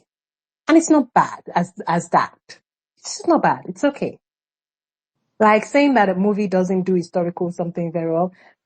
Did it sell itself as that? When it sells itself as that, then I come with violence. But if it didn't, All right. Thanks, Anika. then the editing was bad too. The cinematography was not as good as much, and the costuming was as much as they did it was kind of horrible. Kind of like why is she wearing that type of English dress? That's 1950. That's the 1950s cause. This is 1945. That's in what? But they tried. Okay, all right. They're both good and bad. That's the end. Sorry. All right, thanks. I was ending. Yeah. All right. Okay, thanks. Thanks, Inka. All right. Things I did not like. I think most people have said a lot of them, but my main one, I actually, if my knowledge at all on FRK is better than Stephanie, is with small, if at all it is better, but I still could tell that this is nothing. I was just watching, the most shallow, I don't need to know anything about this woman to know that what I was watching was very, very under-researched, because it was just telling me to see like no one's a character. It's just, oh, well, here's FIK. She's very determined. She's going to go. Even the bullies, the bad people were just, I mean, like, I get them, back in those times, it's fine for them to be almost mustache twirling bad. But we're not even giving them like some sort of, it's so weird. What BAP usually does, at least give small meat to, and again, it doesn't have to make them more relatable. And then that, just give them something other than their cause, which is to do whatever the plot is, which is, because that's what everybody just felt like their plot. So Ibrahim's thing is, I'm going to be Ibrahim's role is to be supportive husband. That's all he was throughout the thing. Even when he's dying, I'm supportive husband. It's just that's, courage. Or just like, I remember, I think it was Nollywood. She said, "Oh, she had rounded this thing, or she had a moment of doubt." There's one moment in the prison, and it came out of nowhere. It felt so forced. It didn't feel believable. You hadn't even written anything. And again, it's not like it couldn't have been written in. We had her husband who was dying of, was it cancer? Whatever illness he was dying of. It could have just been the conflict of having to juggle house, even if it's not dying, just having to juggle real household things. I think they had that one moment where the daughter was like, "Hey, do you want to be?" But like, again, there's nothing. She doesn't even think about it. It's not even a thought of maybe I should really be. It's just, it just felt like I was watching cardboard cutouts of people. Nothing felt real. And nothing was particularly interesting about the way any of the things were told. Again, if you want the more historical thing, you can go to Praise's sort of comment and review for that. But what I was watching, it was just, so, these people did bad thing. Then FRK was like, "Hey, let's undo this bad thing, and we'll speak to the bad guys, and then they will say no. Then we'll speak to them again." It really is that. It's just very surface level. There's nothing even trying to be a little cute about. There's no interesting direction. The most interesting thing that happened, and Mrs. C said earlier on, was with her dad. That was the most interesting conflict that happened, because nobody was necessarily painted. Well, in that one, no one is necessarily painted as wrong or bad in that thing. It was just two people coming with differences of opinion. Again, it doesn't have to be that everybody is there's a bit of good in everybody. Just give me something else that feels like, this person doesn't just wake up in the morning to just do your plot. That's the only, anyway, that's for that with the characters. I remember I was comparing it to a documentary that, I watched a documentary, I think it's called Softy, I can't remember. But it's about this guy, he's an activist as well. I can't remember where it's Uganda. But where, his whole thing is, he's so brave in the face of like very dangerous activism. He's doing the most dangerous thing, but like, I'm watching it thinking, does this man not care about his family? Like putting his family in danger? Like you can see that this guy has a little bit of an ego. It's just, again, here you go. He's more than his activism. He's somebody who does also have an ego. But like, I don't get anything about FRK except that this was the woman who wanted to do this thing and that thing, and they said no, and then she goes, "Okay, let me try a bit harder." Then we said no. It's just everything. I guess the worst part of this thing is just it felt very, very dull and uninspired and not great. There are some other things in there. Sound wasn't great. The sound kept on, and I was a little disappointed because, again, I think this is a place where BAP usually she's been decent. The editing, I agree with Praise, very choppy. It felt like it was speeding through some things and the way time, I don't even care about that. I was just disappointed that the story made me feel absolutely nothing. I don't know whether, I can't believe they threw Joaquin Silva off a building for the final shot that made it in. I don't even think they used the final shots that I don't think they used the actual shot of that stunt. I just think, anyway, no, I thought, and to be honest, like, this film isn't as bad as I dislike it to be. It's not even an Afamefuna scenario where I think people are praising it. I do think it's kind of competent, but it really just felt like it wasted my time. It wasn't even trying to be more than, like people have already mentioned, like Wikipedia.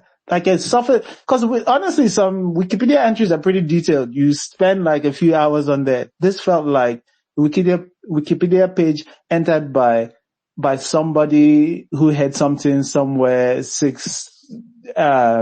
in a different continent that has nothing to do with Nigeria. And that's my general feelings about this film. All right. Just before we go into the pushback, where if you disagree with someone, it's time to call it out. But before we go there, Elizabeth, did you want to say something? Yes. So while we're speaking, I just remembered one other things that I did not like. It was the costuming, and not the English costuming per se. It was the costuming and the sets. While I recognize that, I think the reason why I overlooked it was because, since they are speaking colloquial English and Yoruba from the 2000s and the 90s, maybe we should just free. Everything felt super put together, especially, when the Egba women came and it was in the crisp Adire. I don't know, man. I'm sorry, is Elizabeth speaking? Yes. You can't hear her because space is doing what space is. Sorry, Elizabeth. Go ahead. Yeah. So if everything felt super crisp, when the women wore the Adire thing, I think that was the thing that just put me, apart from the women too, the market women, oh my God, everything felt, again, it was stagey. It was just not good. And then the hospital where they kept her, apart from the fact that she was in coma till she died, which I honestly turned out my brain for. I was like, fine, let's just use creative license for this. But the window blinds, I was just looking at the blinds. These blinds, they did not exist in the, oh my God, even in the 90s, I just kept staring at this hospital blind, because from the 90s, if you spend your time in hospital so much, well, I did. My dad was a doctor. You know the blind that almost every hospital had then. I just kept staring at that blind. Like, gosh, can't we just pay attention? I think that's too much to ask from Bab. Sorry. All right. Thanks, Elizabeth. So we in the pushback section, if there's something somebody said you disagreed with, all right. Ichana. Okay, there are a few people I'm going to push back on. I'm going to push back, first of all, on praise. I do not disagree with the substance of her critique, because, I'm somebody who cares a lot about history and historical detail too. And that's one of the reasons I don't like biopics, because they're usually not historically accurate, which technically is fine, but it's problematic for me because these days so few people read books, and a lot of people more and more are depending on biopics to tell them about history, and they get the wrong picture from it.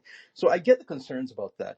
But at the same time, I just feel you have to calibrate your expectations. You can't expect them to be historically accurate in that way, to the very precise details. I mean, if you look at a movie like The Social Network, which so many people feel is one of the greatest movies of the 21st century, about 90% of it is just pure fiction. I mean, when Aaron Sorkin wrote that, he said he didn't even read the book. He didn't research anything. He just told a story that he felt was interesting based on these characters. So I get those concerns, but I feel in a way that it might be a bit unfair to put that kind of burden on the movie. I disagree with the thing about talking about why she was dressed in Western clothing. There are quite a bunch of pictures that show FRK wearing Western clothing when she came back to Nigeria. But more than that, I think you just have to look at it dramatically. Showing the women in the Western clothing versus the local women, that is a cinematic way of illustrating the class divide, which I think is really important, because a lot of contemporary people don't understand class divide in the historical sense. I've noticed when I talk to a lot of younger people, when they look at old Nigeria, they assume that everybody was just local. So you have to show that there are some people who were of a different class, and you have to show it cinematically. So I think that was actually done well. I agree with Mr. C though about how there wasn't a bunch of moral sophistication to the story. It would have been nice to see the sort of conflicts that she would have to deal with as a mother, how this stuff would conflict with her family. And Praise also talked about that too, about the conflicts that it also showed with that the conflicts and inconvenience that it caused for her husband. But again, I guess, this is why I said at the beginning, it's not cinema. I watched it as if it was a play. And when I say a play, I'm not even talking about some sort of sophisticated Tennessee Williams play. It's just kind of like a little play that you watch, and I felt it was all right to that extent. The characters aren't particularly complex.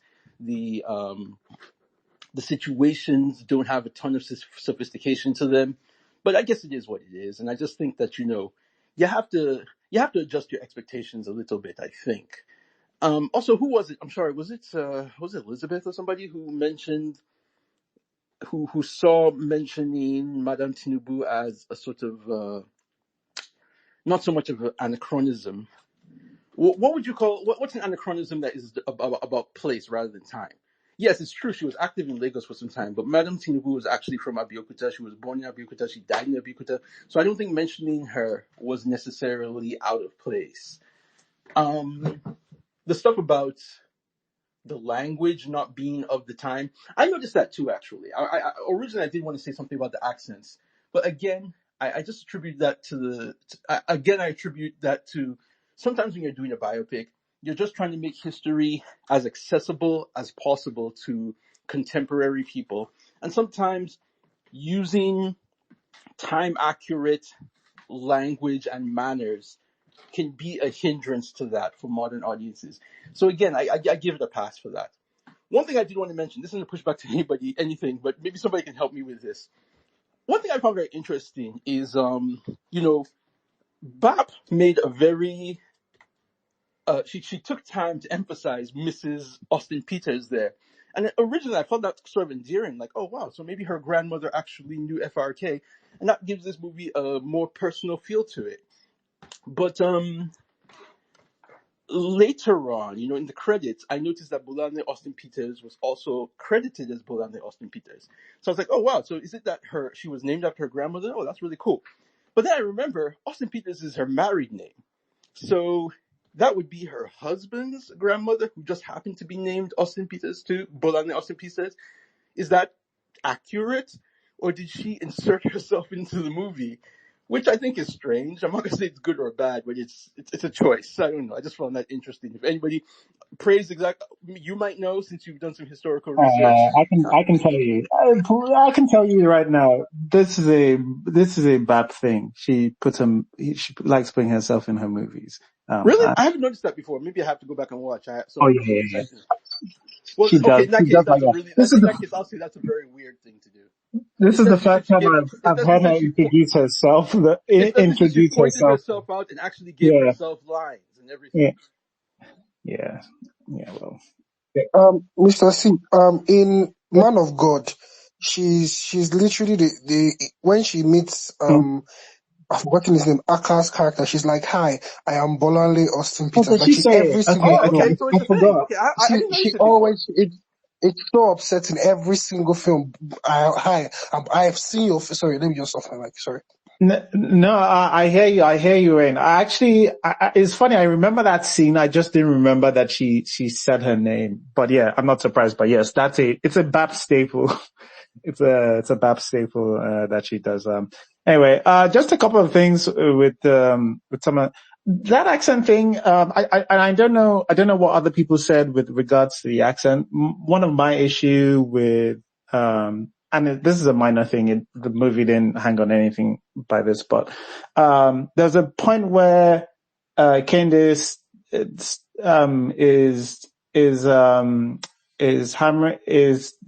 sort of handing this babe. I can't remember the light skinned babe that BAP likes using in her film on her accent, but for that moment, Candace turns into Jennifer, her character from Sister. her accent changes for like that specific line. I'm like, wait, what just happened?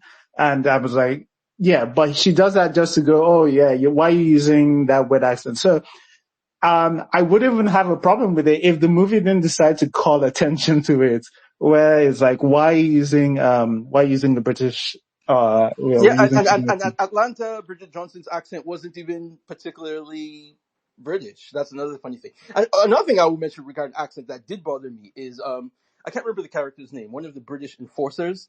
The first time he speaks, he sounds quite American. And then later scenes, he tries to adjust to sound a bit more British. I didn't get to look the guy up properly to see if he's an American or something, but his accent was very strange. All right. Got you. All right. Elizabeth, did you want to do pushback? Yeah, so not exactly a pushback, just to touch on the anachronism with Tinubu. Now, the reason why I did mention it was because first, they were in different timelines, right? Madam Tinubu died like 1887 or so, or in the 80s though. This Abeokuta women thing didn't happen till like the 1940s. And Madam Tinubu was more authority inclined, guys, because I remember she was very involved with like choosing obas. She's always looking for the person that will support her because she was a slave trader. So she wasn't exactly like women's right. She did move when slavery went away. Let me put that in quotes. She did change what she was selling, and was because they just stopped buying people. And then she maybe started doing something, being industrious, and then exporting other things, and she had money. Now, outside of that, I'm just wondering why we are making parallels, because the market woman said, oh, we've not had this kind of support or any woman like this since Madam Tinubu. Guys, she was even the wrong reference there. There were more other people that could, throughout the history that could have been mentioned, because like Abeokuta Egba people had like more illustrious, even women than who were outspoken. I just felt that it was completely off the way they were just name dropping things up, and including meeting Mao. I just really had a problem with peppering things that just don't make sense. That if we're not going to make explanations or make some link, I just thought it was unnecessary, and this particular one was unnecessary. No, I feel you with all the name dropping and stuff, but the Tinubu thing, I kind of understand it, even though she came from an earlier period. But the point is that she is somebody who did fight the British administration. Unfortunately, in modern days, her legacy has been whitewashed to make her sound like some sort of freedom fighter. But she did fight the British administration at the time when the British outlawed slave trade, and she wanted to continue the slave trade, and she did fight them physically. She killed some of them. So I can understand that in a way. All right. Okay. Thanks. Thanks both of you. I think it was Wayne. We'll go Wayne, Oyinkan, and Ajibola. Wayne, go on. Thank you. My pushback, I think, is for Oyinkan. So she was speaking about and it's in the same vein of name dropping, and she was talking about how they name dropped Shoyinka, and it wasn't really name dropping, because it's I think she was one of the people that started the Abeokuta Women Union with her. So it wasn't they just name drop Shoyinka because all we would know. It's do you get what I mean? So that's my pushback on that. I have enough pushback, but I've forgotten, but I don't want to take time to think. So yeah. Okay. All right. In response to the pushback, they remember that's what's it called? A married last name. She, at the point when they introduced her, they could just have leave her name. Why she's telling some random woman that she just met that she's going out with a man named Shoyinka? That makes no sense. They said it because they wanted us to know, oh, this is the mother of Wole Soyinka and Wole Soyinka and them or something, right? It was an awkward line, but it's. I don't see how. I mean, I think it was an awkwardly written line. But no. He's telling me that. He's telling me. I'm just showing that it was a name drop, because at the time that they met, they are just courting. They're not married yet. I don't know why and this is the first introduction. why would she do, it's particular to do that Shoyinka thing. It's particular to do that Shoyinka Yeah. thing. But I have a pushback. Oh wait. Before you push back my pushback, I was just going to say, I wasn't saying that they didn't name drop. I was like, it's an appropriate, because it's a biopic. Obviously, they are name dropping. I'm not saying it's an appropriate name drop. Like the last thing they were talking about, people were arguing about whether the Tinubu name drop was appropriate or whether Margaret Ekpo or all these people were appropriate. But this one is appropriate because it's like, it does matter in this, like, because it's both of them that start the thing together. And I agree it was appropriate too, because even if we're talking about contemporary, the manners of the time, it would have been quite appropriate for her to mention the name. People are a lot more casual the way they speak now. Like, oh, I'm dating a teacher. Back then, you would have said the guy's name. Actually, she should have said his first and last name. That's exactly what I mean. Because if we said the first and last name of Shoyinka, not many people know Shoyinka's father, Bolo Shoyinka's father. Mm-hmm. But because you have to say Shoyinka, but I'm not saying it's bad. I'm just saying there was a name dropping all over this thing. I was like, okay, name drop all you want. It's cool. Please, I name drop too. I'm not saying it's a bad thing. I was just putting it as part of Your this. pushback. Like my pushback is this. Indeed, I look. This movie is definitely the best. I don't want to say the best. Maybe in the future she can improve. It is like a primary school something thing, and like sure. Let me just something. The anachronism in it, where they are just calling everything. This is a woman's right movie, and women's right movie in the way that we know, or in the way that we speak about women's right. It's kind of the same way. Whenever I wish I didn't know about history. It always pisses me off sometimes when I watch. Like a good example, Bridgerton. Why is that person talking like that? Why are they talking like that? Like, why would any person of history living in their time and something seem to think and see the ways in a modern way and modern view of how a conversation is phrased? That's the mentioning of Tinubu. Conversation is phrased as a woman who had power. And Margaret Okpo also says a woman who had power. This is like, oh, women, we can stand up type of movie through the vessel of Funmilayo Ransome Kuti. And again, you can also see the bias of the maker a little bit, because as much as Babs likes to sometimes put the criticism of class in her movies, it is a very, very type of criticism of class that is very, very non-threatening to people of class, which she is. So she always does that. And that's what it is in the movie. It's just a reflection of our modern time and day. And look, if I'm using that way to judge all movies that come out, like I'm being fair to this movie because I'm judging it the same way all those historical period movies come out, Look here, it's reflecting us. It's reflecting this modern day and the topics and the way it's framed. That's the same thing with Woman King. That's the same thing with Bridgerton. That's the same thing with all those things. It makes no sense. Even when what's that movie came? Lincoln. Lincoln is an highly regarded movie. Let me I'm done. Wait. I'm just saying that it's an example. It also is a reflection of modern day something, because there's a lot of things in that movie that is a little bit wrong.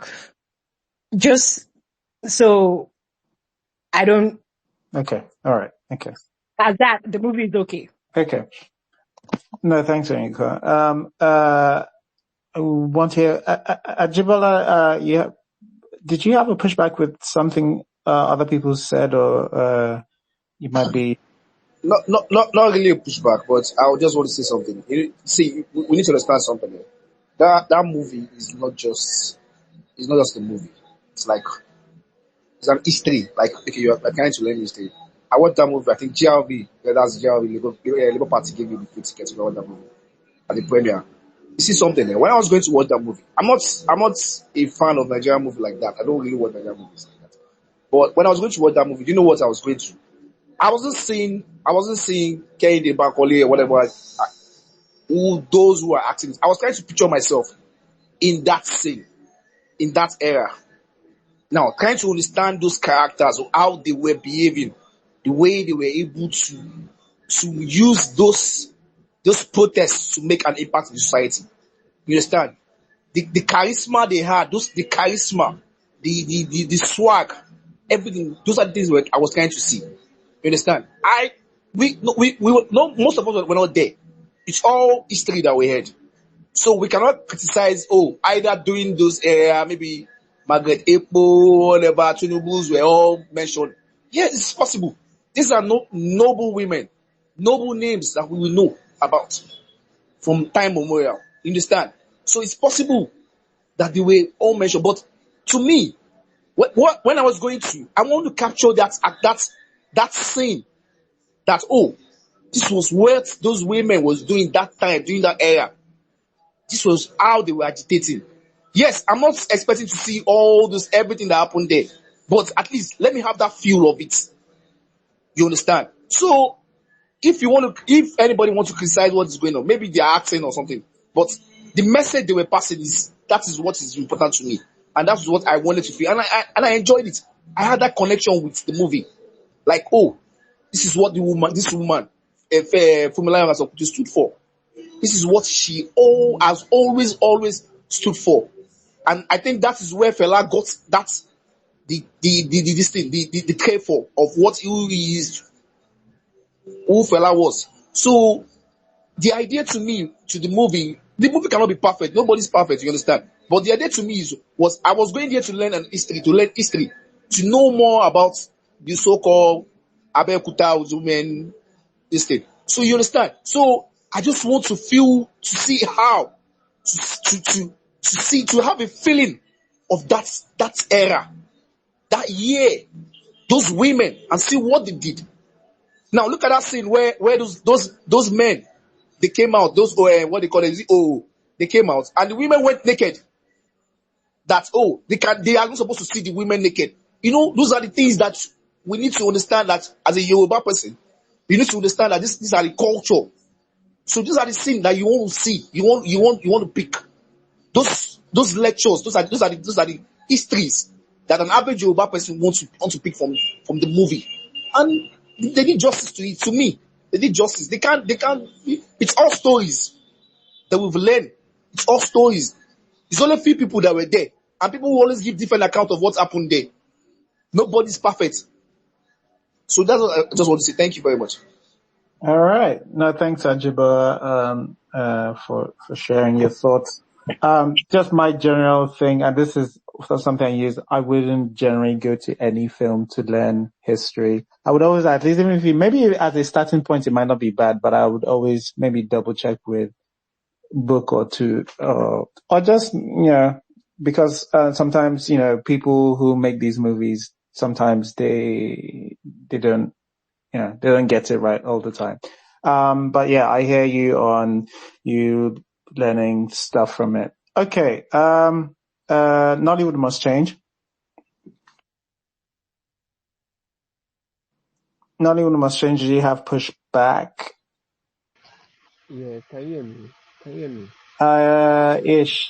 Are you using headphones? Yeah, I'm using headphones. Why? Okay, let me turn it off. Okay, can you hear me now? Yeah, that's better. Thank you.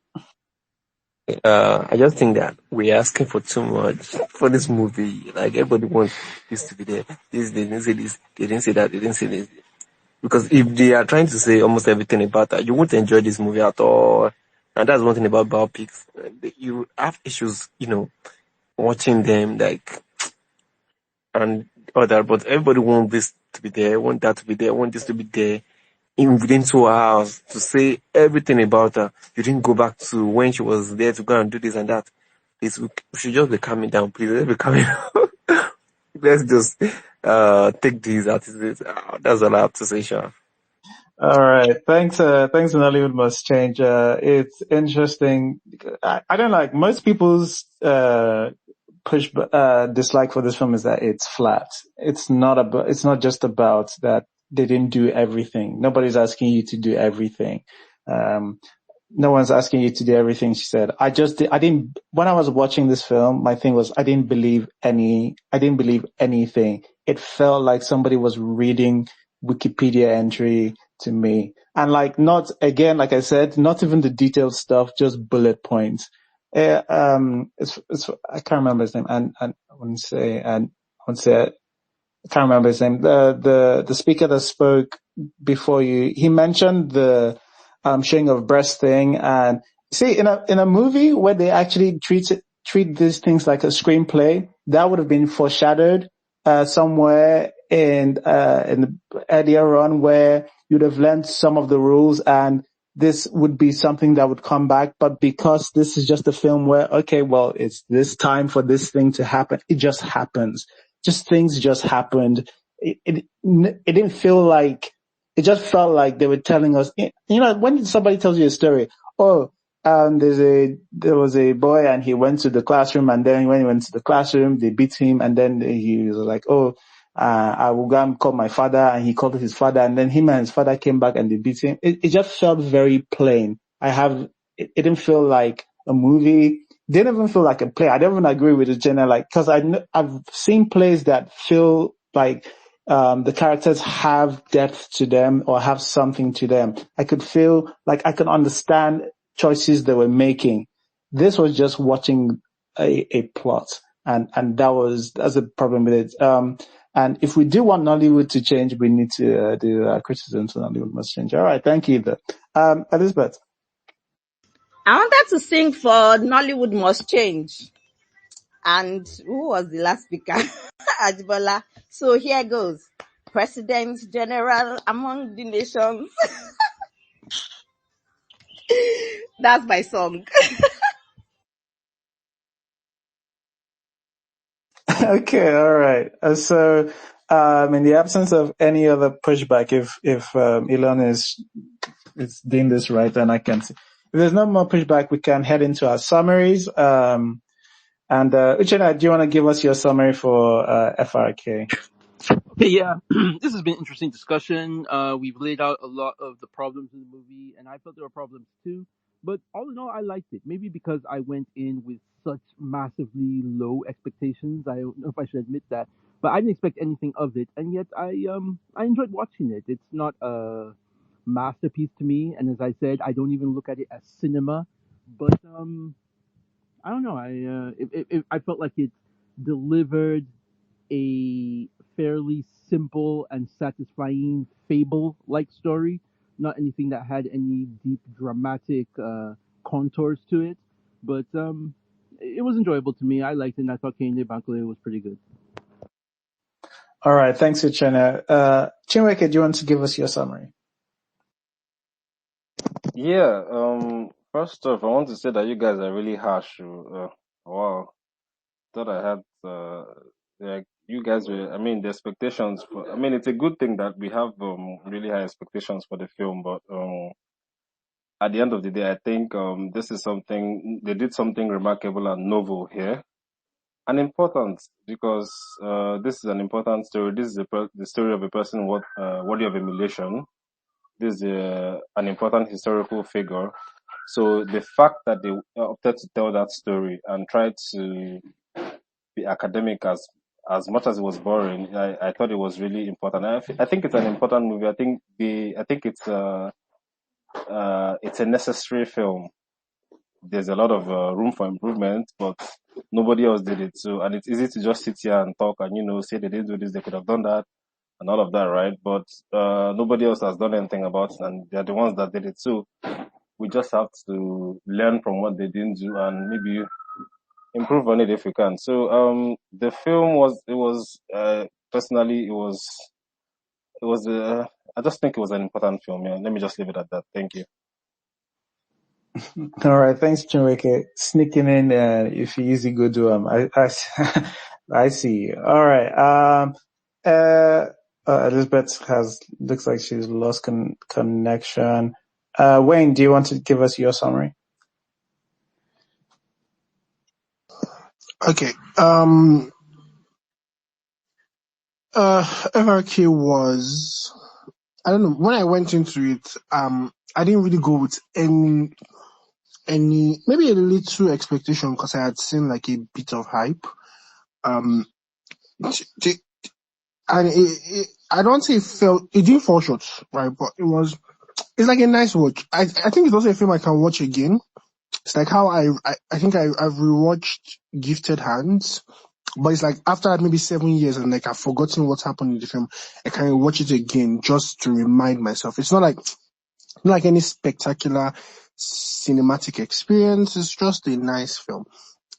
And since the film has a lot of people that I personally like, I like Ibrahim Suleiman, I like Kenny Bankole, I like Joke Silva. So it's like familiar faces, okay storytelling, not terrible dialogue. So it's good. It's okay, I guess.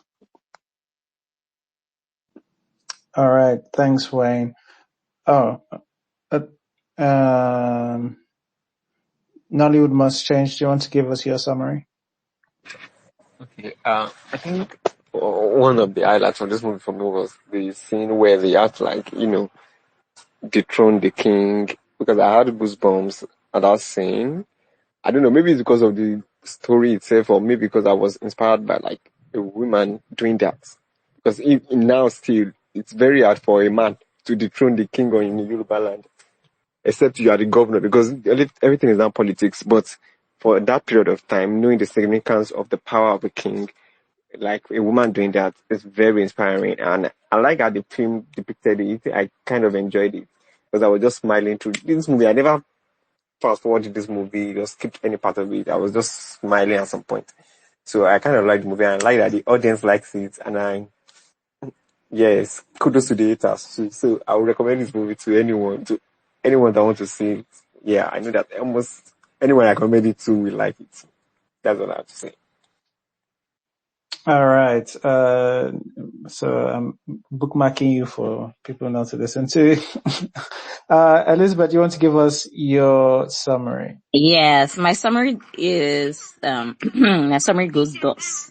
So this was an okay watch. Oh, it's a feel good movie, guys. Like, you don't have to, if you're not hung up about history, just watch it. Like, if you don't know anything about FRK, just watch it. But I promise you'll be learning nonsense. So you might want to carry a book, maybe do some more research. But really, on the surface, this is a very nice watch. Drama. You can watch it on a rainy day. You're bored. It's nice. I like the, I like the cute romance to it.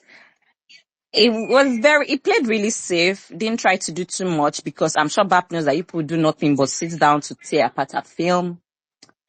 And again, I still take offense to Madam Tinubu being mentioned, because that woman was a slave trader. Don't let them whitewash her, sneak her in. Nope, she shouldn't be there. But I won't be surprised. Well, I am not surprised because it is BAP. She's very much people are two sides to them, which is great. Except that in this one, she decided that there is no two sides to FRK. She's just one side. Champion, President General among the nation. Bye, guys. All right. Thanks, Elizabeth. Incan, do you want to give us your summary? Champion General. I know. Sorry. This was an okay movie. Eh?